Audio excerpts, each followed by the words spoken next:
پیغمبر میری طرف سے لوگوں کو کہہ دو کہ اے میرے بندو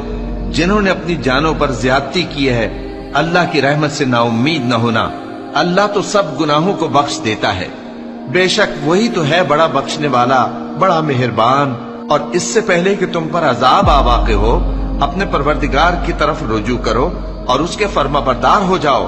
ورنہ بعد میں تم کو مدد نہیں ملے گی۔ اور اس سے پہلے کہ تم پر ناگہاں عذاب آ جائے اور تم کو خبر بھی نہ ہو اس نہایت اچھی کتاب کی جو تمہارے پروردگار کی طرف سے تمہاری جانب نازل ہوئی ہے پیروی کرو۔ ایسا نہ ہو کہ اس وقت کوئی شخص کہنے لگے کہ ہائے اس کوتاہی پر افسوس ہے جو میں نے اللہ کا حق ماننے میں کی اور میں تو ہنسی ہی کرتا رہا، یا یہ کہنے لگے کہ اگر اللہ مجھ کو ہدایت دیتا تو میں بھی پرہیزگاروں میں ہوتا،